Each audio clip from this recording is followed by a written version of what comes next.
check here to see that we are live. Everything is going through.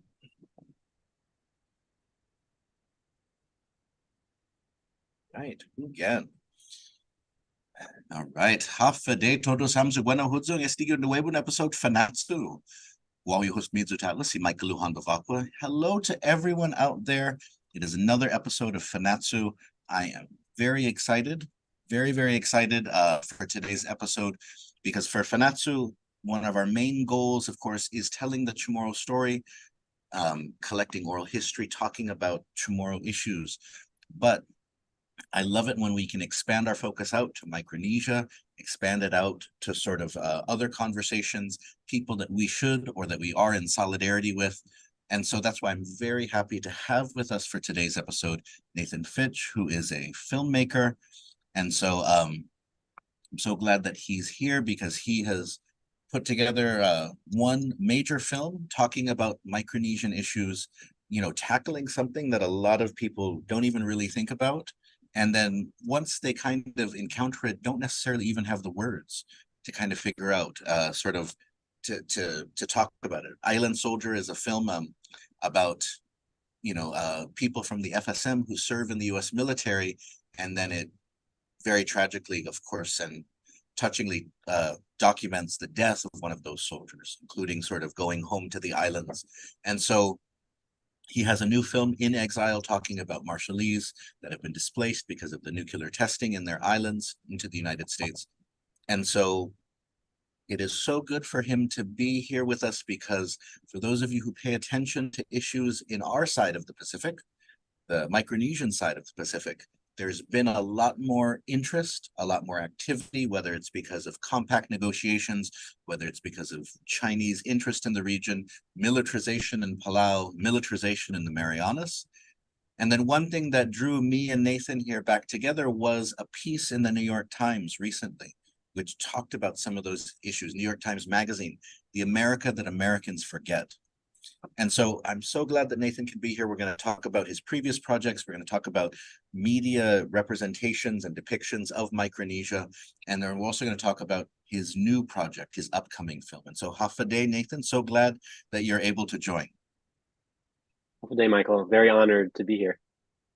And so if you can, just to help get us started, sort of what brought you out into Micronesia, and then what from your experience made you feel like you needed to help tell the story of people in Micronesia?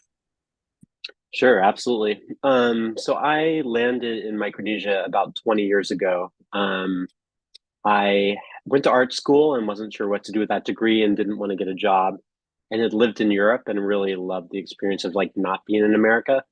And I was like, how do I how do I get away from America but like don't pay some kind of like, a lot of the things I was seeing, you pay some company to like send you somewhere.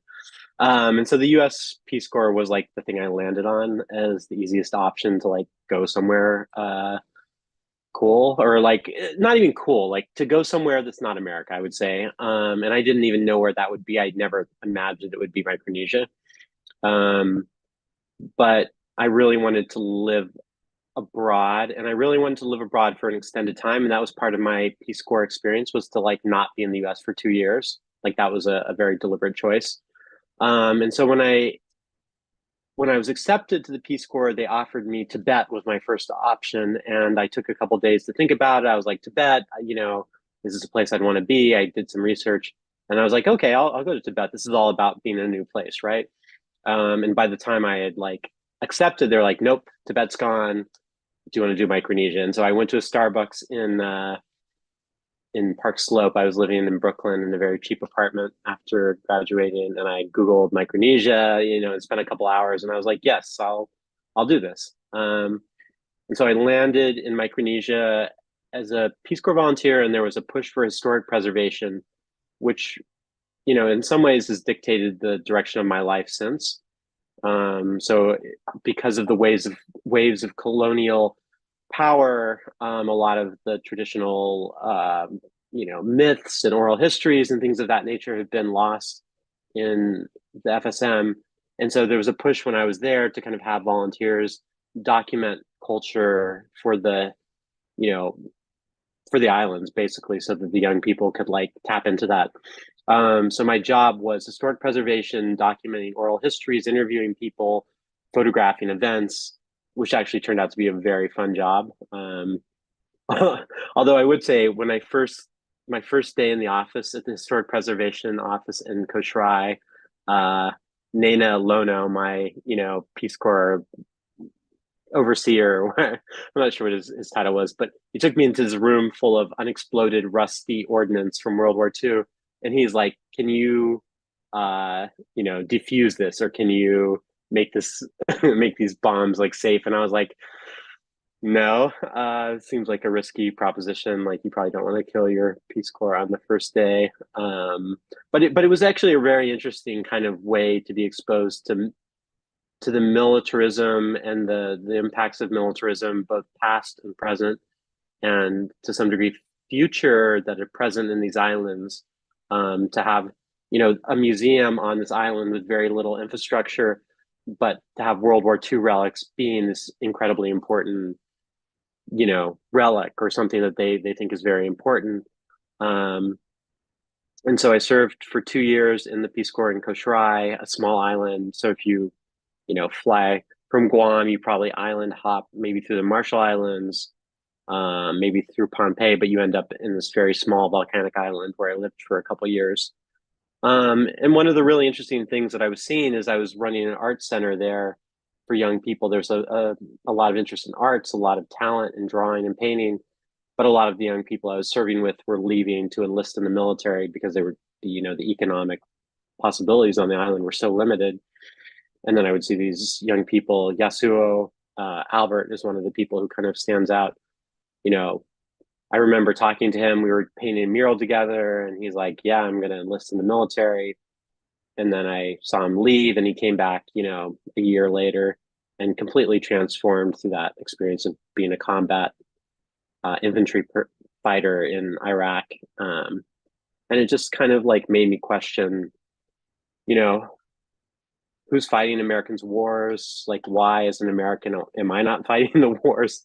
And these, people in this place that's so far from the U.S. continental, America, like, why are they the people who are like putting their bodies in the line of fire, while people like myself with some degree of privilege are not doing that? Which is sort of the seed of making Island Soldier, which I started out as a graphic novel. I'd studied illustration, and then I kind of realized I didn't have the life experience or imagination to really understand like what that experience was like to go from like a very small, beautiful tropical island to like war and come back again. That was kind of the question I was always interested in. And at some point I was just like, this has to be a documentary because I just can't conjure it out of thin air. Like there's some people who are just incredibly talented writers or artists, and they can just like imagine it in a way that feels really compelling. But that's not my skill. So yeah, I mean, and I think I want to acknowledge, Michael's contribution to the film. That early on when I decided to make it, I had reached out to him. I read something he wrote in I think it's a compilation called Militarized Currents that came out in 2010. And I really loved what he wrote. And so I reached out to him to see if he'd be an advisor or like, involved in the film. And yeah, so it's really fun to be on your podcast, Michael, because I feel like you're part of the spark that like made that film happen, and in some ways like keeps making me like make films about Micronesia. Oh, no, si tu smasi for saying that. I found that your film, like even it challenged me as well. For somebody who, because I'm somebody who always, of course, speaks from a Chamorro perspective, from Guam, and then from the Marianas. But then one of the main issues that we face as Chamorros is sort of a historical sort of displacement, cutting off sort of rifts between us and other islanders in our region. And so I had thought lots about sort of Micronesian, thought lots about Chamorros in the military, Chamorros and in this militarized part of the world. But then sort of you Island Soldier provided a really powerful portrait in which it is the same and which it is different.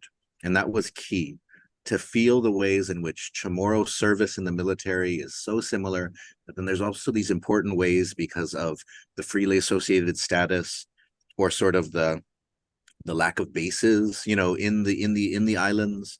And so that's why, I always appreciate that. And I wanted to share real fast sort of the trailer. We can watch one of the trailers for Island Soldier, because I hadn't watched the trailer in a while, and I rewatched it, and I was sharing it with different WhatsApp chats that I'm a part of, especially for my people, for some people who take my free Chamorro language classes on Zoom, and a lot of them were like overwhelmed by it. They were just like, they were so, so amazed. They were like, man, I've never even considered these things from this perspective. And so let's go ahead and take a look at that real quickly, and then you can talk more about sort of the film, its genesis, and the impact that it's had. Okay.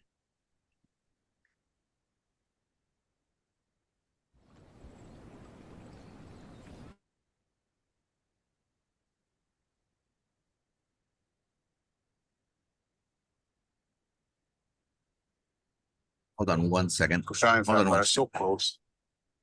So Okay, dispenser. Hold on one second. Let's try this again.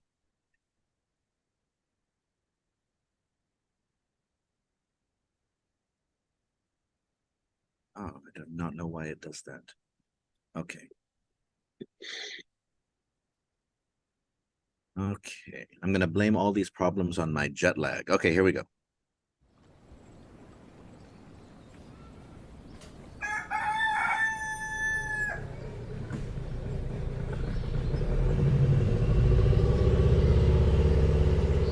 Kusha and family are so close. So when somebody left, it's hard. And living for military, it's even harder. No place like home. No one will miss their own place. I miss this place.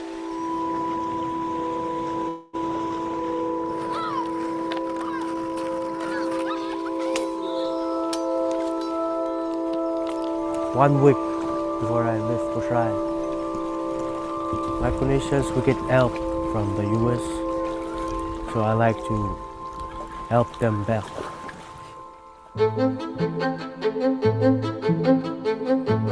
Greetings on this historic occasion to our friends in Micronesia. For many years, a very special relationship has existed between the United States and the people of the Trust Territory.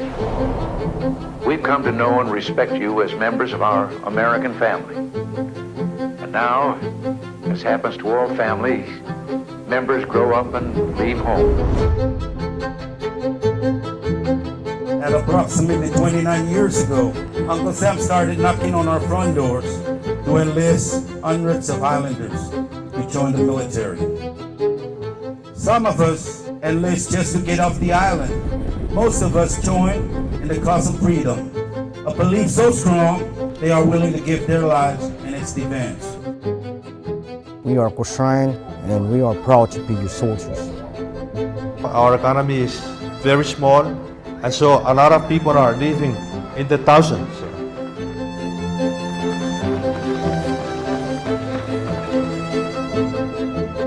At the end of the day, I am fighting for my brothers. I hope this heals us both.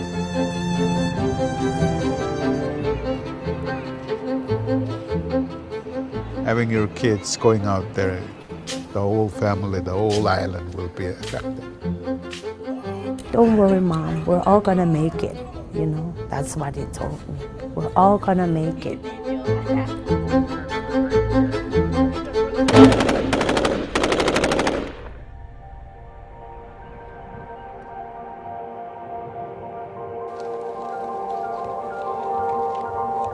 We don't vote, but we can get killed. We can serve and get killed. Stop Daddy from going.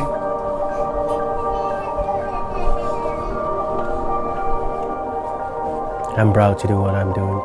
Proud to support my island, my country. What do I want to be when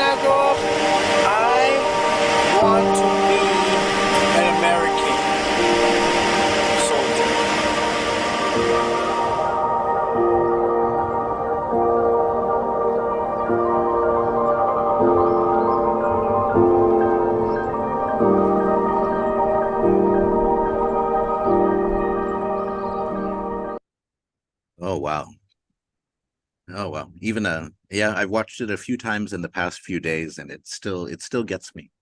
Sort of the beauty of the islands, but then also sort of the ways in which it echoes the experiences of Chamorros, but also then just sort of and even from the first sort of version of that I watched, you know, when the mother of the soldier that has passed away says, "We don't vote," and she brings the political dimension into it.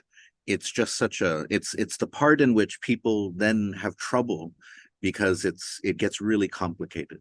It gets really complicated. It's one thing. What I've noticed is that for some people, when they're first watching it, it's kind of like, oh, it fits into this patriotic narrative of America. You know, everyone loving America, everyone wants to be American and serve and die for America. And then at the end, you're confronted with the reality that, well, where do these people fit in that picture? They're actually, you do a great injustice if you just throw them into that narrative. There is a separate narrative that accounts for their experiences, and your film tries to do that. And so please tell us more about sort of that film, and then sort of the response that you've received about it.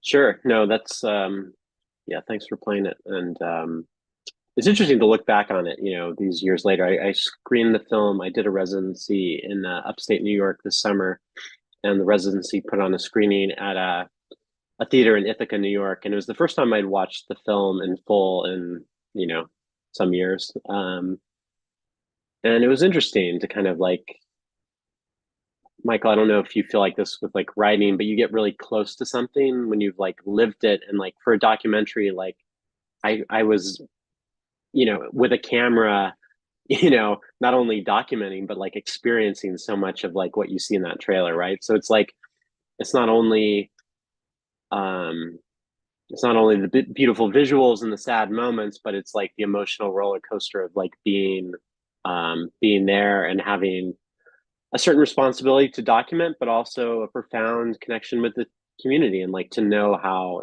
impactful like the loss. I think the loss of a community member on a small Pacific island is sort of impossible to grasp if you're from, you know, mid-America, say, right? Like a death is always sad, but like in a community of 5,000 people where everyone is to some degree related or knows each other, that loss is like resounds in a way that I think is deafening in a different way, I would say, than like a loss in a larger, you know, less interconnected country. One thing to what you were just speaking about that's interesting is, you know, some of the footage there is from Afghanistan, and I spent about a month embedded with soldiers filming. That was, you know, that was always important for me with the film, was like, you know, Guam is beautiful.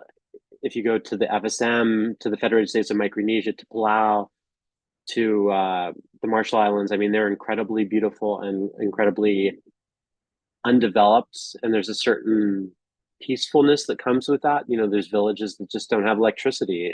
And so to reconcile that kind of lifestyle, which is subsistence, it's less and less, but there is still some of that subsistence farming, subsistence fishing, where everyone knows each other, where it's incredibly safe, to reconcile that with like, you know, Afghanistan or Iraq and being a soldier fighting and risking your life. To me, that kind of juxtaposition was always like incredibly hard to like wrap your head around. Not only why you would do it, but then also just like emotionally, like what is that like to go from A to B? And on my embed, I spent some time in Kabul with a unit out of Guam, and it was entirely made out of Pacific Islanders, Chamorro, people from Saipan, which I guess are also Chamorro, people from the FSM, people from Marshall Islands, and there was a real camaraderie within that community. But one of the really interesting things is I remember that folks from like some of the islands in Micronesia would have like the flag of their country sewn into their uniform. And there's this like interesting thing where it's like you're fighting for multiple countries, and like balancing that duality and like that sense of like, I think it's really easy and also like problematic in my opinion to like label people as like like, what's the word, like fighters for hire or mercenaries or things like that, because I think that simplifies it, and that's not the case, because I think there's this historic context, like what Michael referred to as like the complicated nature of this. There's a very long-standing relationship between the US and these islands, and since, you know, the liberation after World War II, which I know Guam also, you know, Chamorros also understand, but that still resonates, I would say, especially with an older generation, people who were, you know, enslaved under the Japanese and like facing real hardship and having their, you know, hands amputated for taking food or their heads chopped off for like misbehaving. And there's a sense of gratitude to the US in the sense that the US was really this benevolent you know, presence in the islands, and that it should have their best wishes and their, you know, best intentions at heart, which of course like it should. But I think that it's complicated in the sense that that kind of like you know, sense of responsibility, sense of, yeah, it does get complicated. And I think that Island Soldier seeks to, like, you know, in this, the voices, and it was really important to me that the film was entirely told in Micronesian voices and as best as we could, you know, not to like put our own political ideas onto the people and to the families, because that felt unfair, you know, like to put my own politics around war onto these people who are sacrificing more than I have, felt like it's an unjust, you know, it doesn't do justice to the story. So yeah, I mean, I don't know if that answers the question. Oh yeah, no, thank you for mentioning that about the soldiers from the other islands in Micronesia who sort of have like their US flag, and then they also have their country flag, because that was something that historically kind of made Chamorros different as well. Is that, like, for example, in the first Gulf War, the Chamorros who went would put their Guam flags on, and they would fly their Guam flag around their camps, and it was strange from other, you know, because like there's a unit from Nebraska and they don't have the Nebraskan flag out. There's a unit from New York, they don't have the New York, even the Texan, well, maybe the Texans have their flag or something like that, but you know, most, it's not part of their identity, but it speaks to that complicated nature, that history in which you know, you're not fully a part of this. You know that there are differences between you, regardless, between you and the United States, whether they are differences that you control, that are just there, even differences that you may not even know about, right? But it's there. And so then what we see is, you know, for Chamorros in the past, it was always overcome it through assimilation. But then instead we see people kind of thinking, no, we will overcome this through pride. Is that, you know, for those, you can still be a part of the United States, but still be proud of your identity and your culture and your island and stuff like that.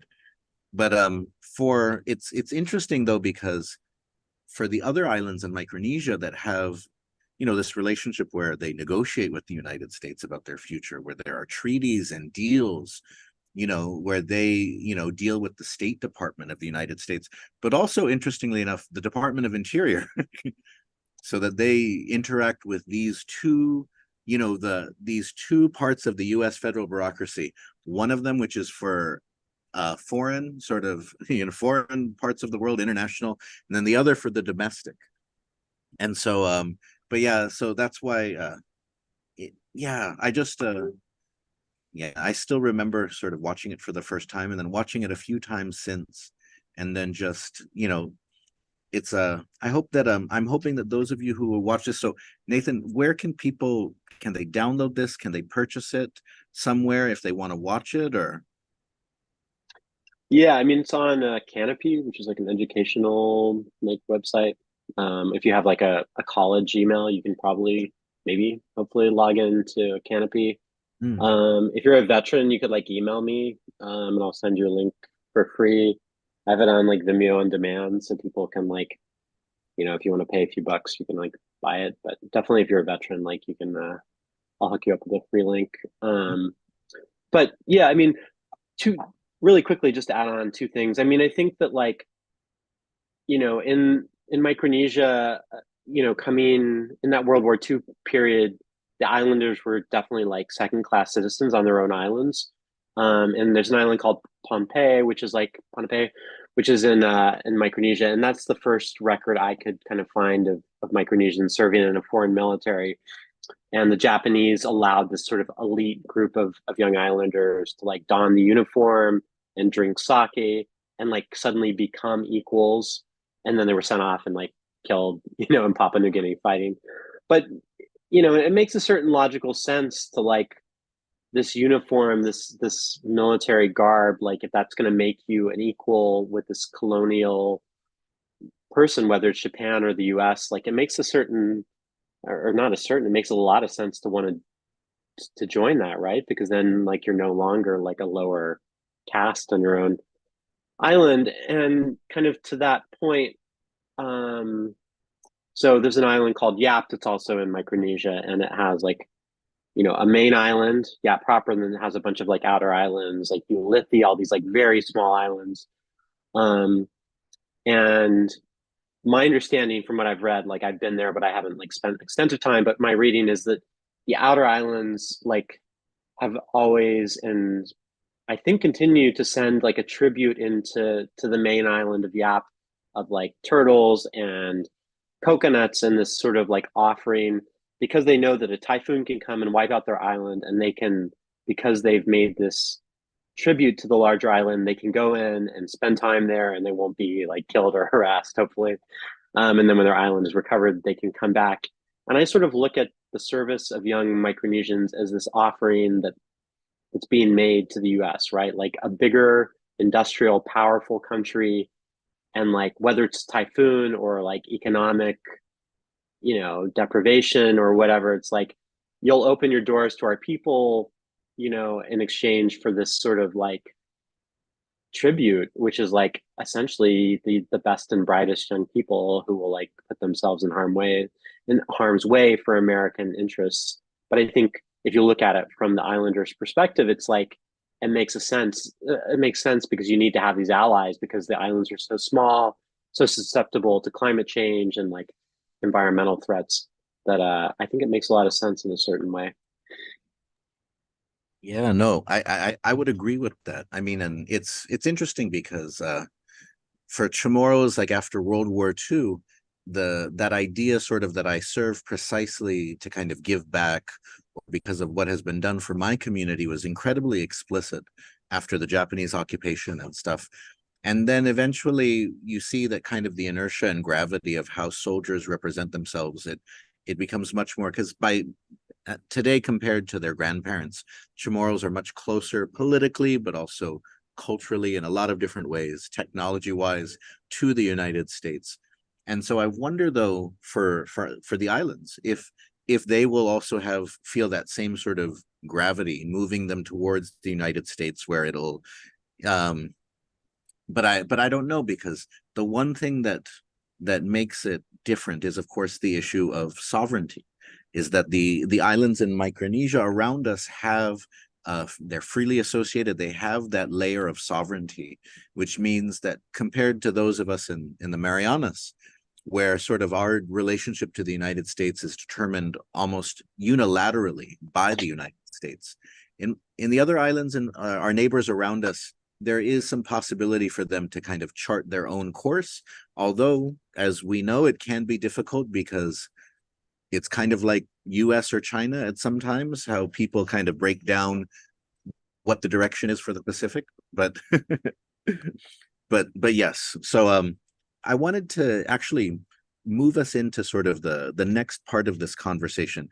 Although I'm really enjoying just kind of talking about Island Soldier. I think it's a great film, and so I'm going to put also into the link for the live stream Nathan's website, so you can get his contact info there and other information about his projects.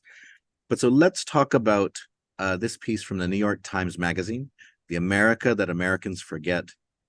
And so Nathan had reached out to me after he had found this piece, which, on the one hand was incredibly thorough compared to a lot of representations of Micronesia. It was a very long, detailed piece. It provided, for Roy Gamboa here, the veteran here, it was a very sort of in-depth look at his experience and like what we were talking about earlier, the complicated nature of identity in which you serve, you're proud to serve, you're serving for freedom, but then you also feel this great pride for your island, and and that sometimes people who serve in the military and are proud of their service, they also would like more independence from the United States. Then they don't necessarily think that the island should be lost and subsumed and engulfed and assimilated within America. And so I wanted to hear your thoughts, Nathan, as somebody who's been around a lot of conversations about Micronesia, sort of with people in the States. What do you think about this in terms of media representations of the Micronesia and Pacific regions? Yeah, no, absolutely. I mean, I think that, and actually there were a few articles that came out before that larger Times story. There's one about, veteran benefits, and folks from the FSM, I think it was specifically focused on, and there was one about, there's been this upward spike in attention to the islands in the last, 6 months.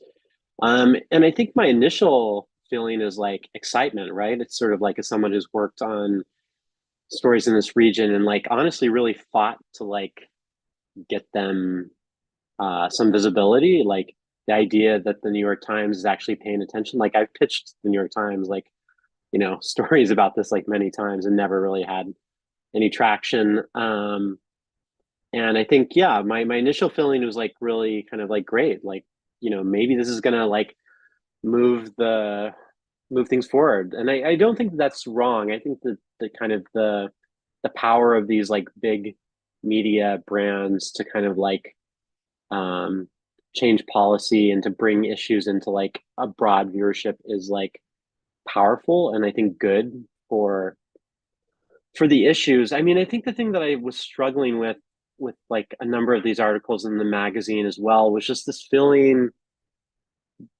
and I don't mean this as a critique of the journalists who are reporting, because I think journalism, I think one, like everything was like well reported, especially the New York Times magazine was quite thorough, I would say, and like well written. And I think my critique is more about the New York Times and the way they choose to cover or not cover the islands, and that, this coverage comes very suddenly. Like my pitches, have been sort of like ignored and for years, right? And there was a New York Times writer who reached out to me about Island Soldier years ago, and it wasn't newsworthy enough, or it wasn't like whatever the thing was, it just didn't ever get made. And then I feel like the critique of the New York Times, the idea that America has forgotten the islands, but I feel like an equally accurate critique is that the media has forgotten the islands, right? The like New York Times, is Washington Post, these like big media, companies don't invest. And so what they do is like there's suddenly a war. If you look at the history of coverage of, Micronesia, and I'm lumping like Micronesia, the region, right? So that encompasses Guam, the Marshall Islands, like that is all in Micronesia. Am I correct, Michael? Like the geographic region? Wait, say that again. I mean, Guam is like, even though, people in Guam are Chamorro, like Guam is technically in Micronesia. Oh yes. In terms of the migration patterns, sort of the historical connections, yes, the Marianas are definitely part of Micronesia. Yeah. So I guess my point is, like I started to write this op-ed and I didn't finish it, but in 1930, which was sort of a representative year for the Times, they published 639 articles about India, Britain's largest colony, and not a single story about Guam, right? Let alone the other islands. And so I think there's this pattern of like the Times and other media, entities, like just not thinking these places are important and ignoring them for years, for like 10 years or something, and having the once a year story, human interest story. And then once there's like potential war with China, or there's like, around the bikini testing, there was a little bit of like New York Times interest. And then they kind of, were ignored like the actual largest explosions, and then kind of like given up on like the region. But I think that that's kind of my biggest kind of gripe with it, is like, I feel like they don't have anyone who has like covered the area long enough to know. They have good reporters, but the reporters don't know the people or the narratives well enough to like actually report on it that well. And I think that in my mind, the thing that was the biggest problem, and it was less a problem for the New York Times article, but some of the other articles, they really ignored indigenous agency and activism, especially around veterans benefits. They completely ignored, work that's been going on for more than 10 years. And there's all these veterans who I know who have actively been going to DC and lobbying for veterans benefits. And in the articles about that story, the only people represented were these kind of like veterans who were helpless, who were like alcoholics, who didn't know what to do for themselves. And I think that to me is a very dangerous idea to be selling, because that sort of like sells the idea, or Americans start to think that these islanders don't have agency and aren't advocating for themselves and are helpless and are waiting for handouts. And I think that is such a problematic idea for the New York Times to be perpetuating, because I think that has led to so many problems, right? Like that's led to like racism for people in places like Hawaii. And I just don't see that as being true from my experience. I see people who are activists. I mean, obviously, Michael, you, and I think there's more of that activism in Guam. And I think the New York Times story did kind of touch on the way the community was kind of fighting back around the military installation. But yeah, that was I just felt like the reporters like got sent in for a couple weeks and like took a trip and like, read some books, but the New York Times isn't invested in covering the area beyond like these occasional, magazine stories every 10 years. Yes. I mean, I think you're definitely right, though, that about the idea that sort of not having regular sort of journalists for areas, because there's beats, every newspaper, every major media company divides up their quote unquote beats in which people are on this, and they can do other things, but this is their main focus. But no one really has a Pacific beat. I mean, there may be an Asia Pacific beat, there may be an Asia beat which sometimes extends out into the Pacific, but I mean, and I think what's happened is even some of those positions get cut or get sort of shrunk down.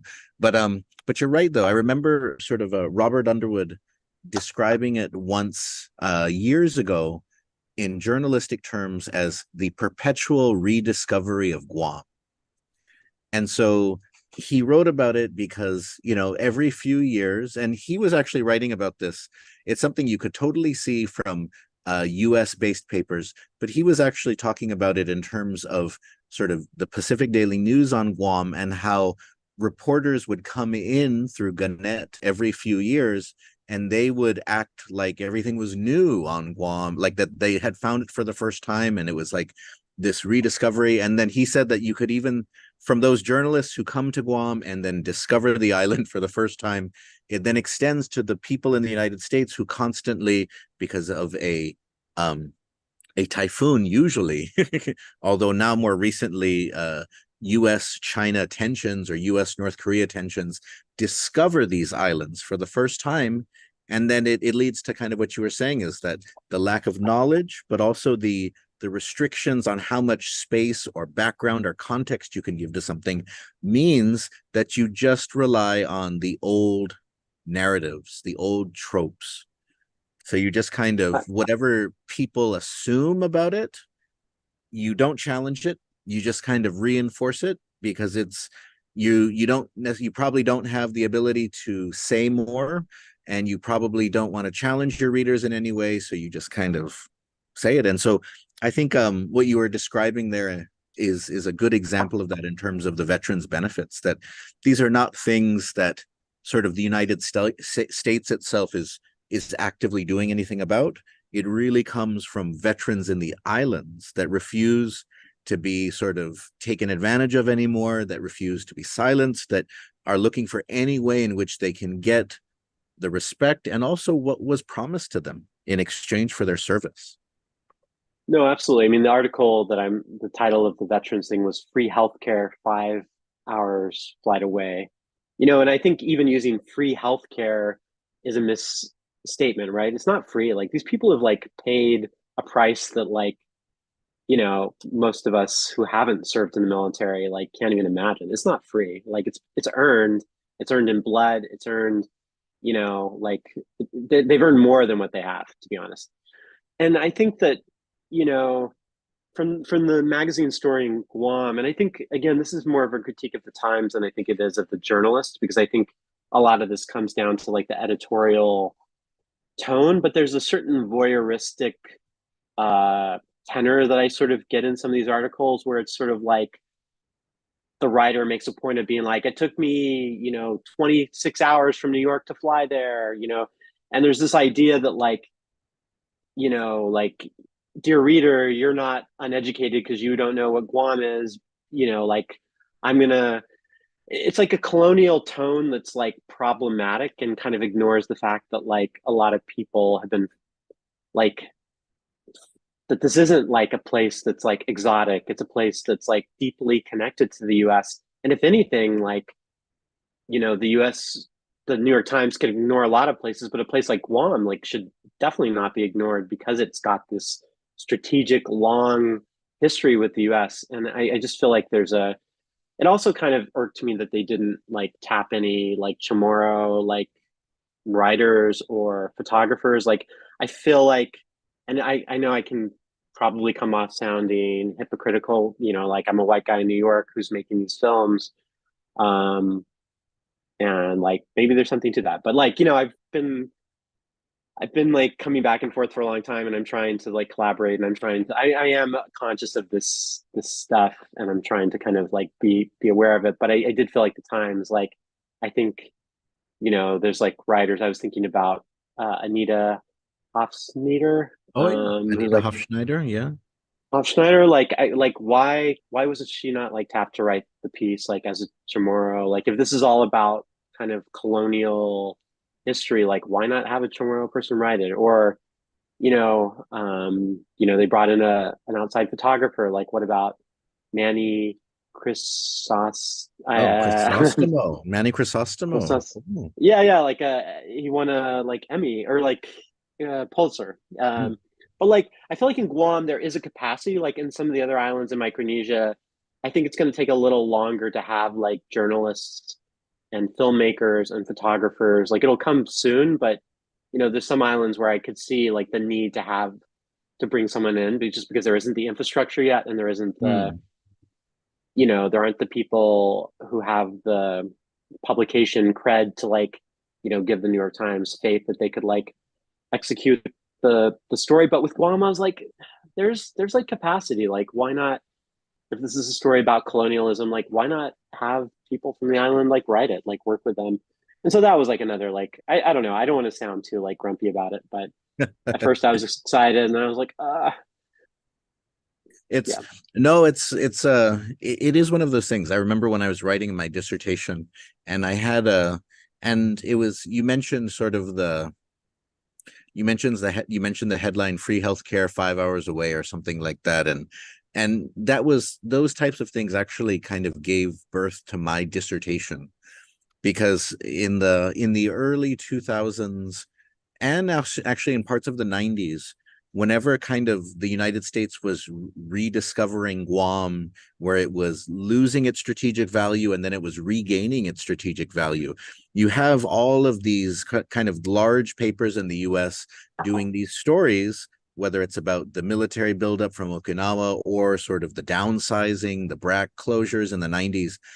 And then it's funny because Guam becomes like, and Micronesia, I guess, become like sort of a headline writer's dream, because you get to kind of play with it so much, and you can sometimes say things that are kind of profound, but you can also say stuff which is kind of problematic. Like I remember one that really kind of like drove my thinking towards a more critical direction. It was like dot on map gains strategic stature. And then another one was like Uncle Sam looks for new overseas base, finds it already has one. And so it was stuff like that where it's like, man, you can see the glee in the colony, the fact that you have sort of these imperial connections. It's that like these places exist for you to turn them into your playgrounds, whether it's for your military training, your bases, or whether it's just for your silliness when writing a headline for an article. But yes, so oh, and we have a comment, Senora Lillian Hafade. She says, you can be grumpy about it, Nathan. We feel that way too. But let's actually move into, and so if anyone has any questions, por favor, we've got about 15 minutes left. You can send it to me directly. A few of you have done that. You can comment on any of the live streams where you're watching. But I want to give Nathan a chance here to talk about his upcoming project, In Exile, sort of the one that he is working on right now. And so here is the poster for it. And so for those of us in Micronesia, but in particular those who come from the Marshall Islands, these would be familiar things. Sort of the outline of the islands, the atolls, and then one of the most famous images from the nuclear testing that took place there. And so, Nathan, while you're talking to us about this upcoming project, I'm going to share just for people to see some of the images that you sent me, but go ahead, tell us about In Exile. Sure. So In Exile is kind of a smaller part of a larger project called Essential Islanders. And basically what happened was early in the pandemic, around May 2020, Angela Edward, a podcast host, had reached out to me. Basically what happened was a Tyson worker was on her podcast. She interviews different Micronesians, and this poultry worker was on. He talked a little bit about Island Soldier, and so I ended up listening to the podcast. And at that time, the Marshallese community in Arkansas was getting hit with COVID at an extremely high rate. Basically, the Marshallese make up about 3% of Arkansas, but they were about 60% of the fatalities in the first few months of the pandemic. And it's kind of a mixture of they're largely essential workers, working in Tyson factories. They live in large extended families. There's a lot of health issues that are kind of related to the nuclear testing, and also losing their traditional diet. So this project really kind of came out of a sense of panic on my part, and I think Angela also, just feeling, if you look at the history of introduced diseases in the island, it can be very traumatic. And the island that I did the Peace Corps on lost about 90% of the population to introduced diseases by whalers, venereal disease and such. And so I was really like, wow, this could be, terrible for these islands. And because the Marshallese are kind of the most visible population, we kind of started working with them. And so the short film, which is, our funding is coming through Pacific Islanders and Communications, and they funded a short, and then they're going to fund us to turn it into something larger, is about each year the Marshallese come together to kind of remember the nuclear testing in the Bikini Atolls, right? So between 1946 and for the next 10 years, the US dropped nearly 70 weapons, nuclear weapons on their islands, obliterated whole islands, displaced communities. Yeah, like the famous kind of terrible mushroom cloud imagery. And a lot of those people, around 12 to 15,000 Marshallese, have relocated to Springdale, Arkansas. So it's kind of a remarkable thing. You land in kind of Midwest America, and if you go into I have a memory of going into a Walmart and just sort of seeing this tableau. It was Pacific Islanders in flowering dresses, and I was like, did I just step through some kind of magical door, and am I transported back to the islands? And so I think In Exile, the short that we premiered recently and have shown a number of festivals and are going to continue screening, really is sort of about that nuclear legacy and about the communities grieving, and the fact that, 70 some years later, they still are longing to go home. And I think that there's something compelling. And I think that while, Michael, I'm sure you and people on your podcast know about this history, I'm always shocked at the number of Americans in the continental US who have no idea about the bikini testing. And so in some ways, the short is kind of made as like an educational tool to kind of let people know that this thing happened. But I think furthermore, just to I think this idea that the community continues to mourn the loss of their land and continues to want to return home is interesting, because I think the common narrative is that like everyone wants to come to America, right? Like that we have people trying to like flood our borders and like climb walls and swim the Rio Grande. And I think what's interesting about this narrative is that people want to go home. Like the US destroyed their islands, but like given the chance and giving, the opportunity to return to their islands and live life the way they did, like there's, especially an older generation, would love to have that opportunity. And I think that's an interesting idea for Americans to think about, that, that it's not people trying to like invade our country, but actually people whose homes we destroyed trying to like go back to their homes. And I think the larger, oh no, go ahead, continue. And I think the larger film is going to kind of like build on that. And one thing that was interesting, like looking at archival films and also looking at, the way the US looks at Micronesia writ large. And I think Guam and the Marshall Islands, like there's this notion of like essential, right? Like it was essential for the US to like test the nuclear weapons, after Oppenheimer dropped the weapons and the first bomb in Nevada, which was like, commemorated in a blockbuster film that made a lot of money, for American companies, then they went out and it was... I haven't seen it yet, but I do. I have been told that it doesn't mention the Marianas or Micronesia, which was surprising, because if it's a very frustrating, I'll bet, expected omission, but it's kind of in one of the few places where there should absolutely be a Micronesian mention in some form. You just don't have it. But anyways, please continue. Go ahead. Yeah, but I think the film is going to kind of dissect this idea of like essential, right? The islands in Micronesia have been essential for testing. They're an essential bulwark against China. They're essential for military bases.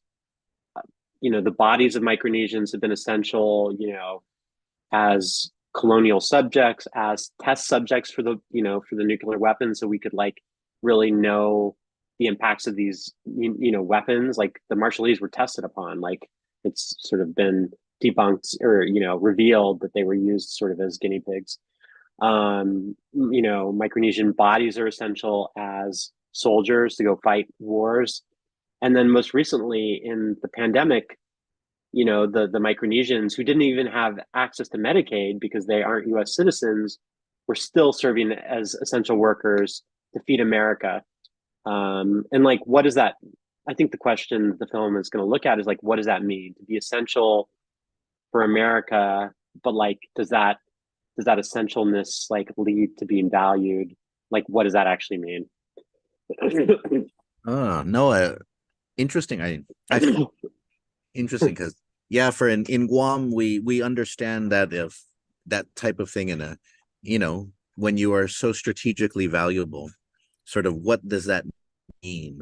And but also sort of it's so interesting. I mean, to think about how our islands, and you were talking earlier about how in some of the islands in Micronesia, they're still sort of close knitted enough that when somebody dies, kind of the island stops, because and I always think that Guam was likely like that in the past, but then of course is now Guam goes along humming, capitalism needs to needs to keep going and stuff like that. But just thinking about sort of how much our islands, how fascinatingly frustrating it is that our islands are so defined by these needs and interests of the United States. but then sort of there can be such a massive ignorance, such a massive gap in that knowledge. And sort of, how to live. Kind of, people talk about islands like they're isolated and cut off because of the ocean, but it's really ignorance, sort of just a massive ocean of ignorance. And so people who, who live these lives in which historically we are kind of conditioned to move closer to the United States and see the United States in a certain way, but then of course live with the realities that American militarization has contaminated our islands. It's made some of them unlivable. It's taken away choices, limited the options for our development, and so on, in addition to all of the benefits that it can provide. And so oh yes, so I love it's good that you are bringing this out, because even for Chamorros, this is part of why I feel that we should have more Micronesian solidarity, is that everybody on Guam should know sort of the story of the Marshall Islands and the nuclear testing. And they should know it because we share this part of the world. We share so much history. We share the same ocean, but they should also know it because that history is, to a smaller extent, our history too, is that those ships that were brought to Guam after the testing and they were decontaminated on Guam, and in those places in which they were decontaminated and cleaned, we find horrific contamination up until today. And so, but yes, so I want to give you a few more minutes to kind of talk about the film, and then sort of you've shared a little bit about your future plans for it, but because we've only got a few minutes left, so tell us sort of a little bit more about In Exile. Yeah, what is there to say? I mean, it's filmmaking. Excuse me, I'm just getting over a cold, so I'm fighting a cough. I think that making In Exile and working with the Marshallese community has been an interesting experience and different than Island Soldier, I would say. And I think that one thing I've been very conscious of and like careful about is I think that the nuclear testing is trauma, right? Like it's a trauma that this community has held for a very long time, and there's been people coming in to tell the story of it for a long time, and there's a certain community exhaustion with like reliving trauma, right? And so I think that like the challenge of this film, which is different than Island Soldier, to be honest, is that I think that I think also a part of the story is about spectacle, if I'm being honest. It's kind of about there's this famous scene that's in Exile where the US military had kind of convinced the Bikini people to leave their islands, right? And there's this incredibly choreographed recreation where they photograph the king of the island, giving them permission to like blow it up. They're like, we need this for the good of mankind. But it's like a narrative film. They're shooting it from 3 angles. They slate it, and it's like this idea of sort of spectacle. And I think one thing I've thought about, and it's sort of like the history of the Marshallese people and the end of their islands as they knew it was predicated on like white men with cameras showing up and like creating these like scenes. And so coming back as a documentarian now, and obviously trying, I'm collaborating with Angela Edward, who's a Micronesian American, and I'm working with folks in the community in Arkansas and trying to be like very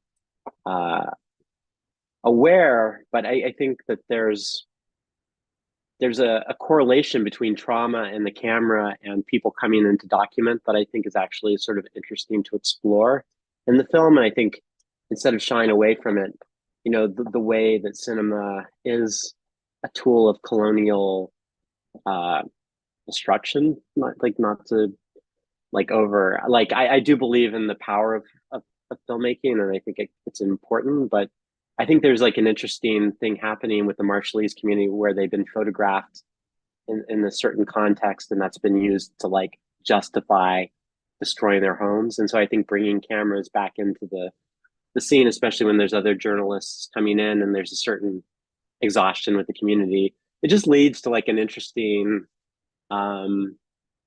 delicate dance that I think we have to do as filmmakers, and be extremely careful around our representation. I would say I've been very happy with, like, screening in Exile with members of the Marshallese community. But yeah, you know this, Michael. I mean, it's a very delicate, this is all delicate, and we're trying to do our best, but it's hard. It's I mean, it looks to be very very probing and very profound, already, even just from what you've shared and from what I've seen. Yeah, this is when you reminded me of that scene, where they, for what is it, for the good of humanity, or for all mankind, that famous scene. They should I look forward to John Oliver putting that on Last Week Tonight someday, so so millions of people can see that, because it is a whole, because one of the things that I find that makes issues in this region difficult is that so many people are driven by sort of this, this very simplistic form of what is problematic or what is violent. And so but the problem is that in Micronesia, in the Marianas, it happens sometimes more slowly. It happens in quieter ways. It happens in ways that happen on the other side of the world, where if a journalist flies out there, then they have to tell you exactly how many hours and flights they took, like you were saying. And so there's all these layers to it in which people just never reach there. But remembering that scene in which the US filmed themselves sort of lying to the people in very pernicious and just terrifying, inhuman ways, and then to think what happened after that, it's like it's sort of this absurd moment of inhumanity that, like, everyone in the United States should reckon with. Is like, that you knew that you were probably destroying these people's lives, but you also made sure that you had good enough shots. Also made sure that you had the right coverage to get this. We got to get this, and everything's running good. It's oh my goodness. Okay, now I'm all wound up, and we're at the end of the well, so as you move along in your process of getting this film or expanding this film, and putting it out there, would love to have you back in the future. But I want to give you a final chance here, Nathan, just if you have any final kind of closing thoughts to share with those. I mean, thank you so much, Michael, for having me. Again, you've been a huge, someone who I've looked at your work for a long time, and so it means a lot to be on your podcast. And I appreciate your, help and collaboration on Island Soldier. And yeah, I mean, I think that just recognizing like the collaboration, and that's the people like Angela who's helping make these this new film. And also, I would say the community that kind of like lets us in and like trusts us to have a camera and to kind of, be present, and that thinks we're not going to do anything nefarious. And also to our funder, Pacific Islanders and Communications. And yeah, I'm grateful to like be able to keep making work that I think is important, and I think that this falls into that space. And like, not all the work I do feels as important as it doesn't all feel as important, but there's something about working in this region where I feel like a responsibility to hopefully try to get it right, or to not get it too wrong, just because I feel like there's not as much coming out. There's more about the Marshall Islands than there's about different areas, but I just feel like I want to try to do justice to like the truth as I feel like it feels, like the truth, the community truth that I sort of feel and metabolize through my time there. That's sort of the goal of these projects. I'd say. Sidzus Mase, thank you so much, Nathan, for joining and for sharing your thoughts, and then also just helping to inform people and educate and teach people about, because I think I always like to invoke Henry Kissinger's infamous comment about there's only this many people in Micronesia, so who gives a crap? But then always like to kind of use that to kind of invert it and say, there's only this many people, that's why you should give a crap, or that's why we need to find others to help us sort of tell the stories from this part of the world. Because in the empires are not known for their delicate care.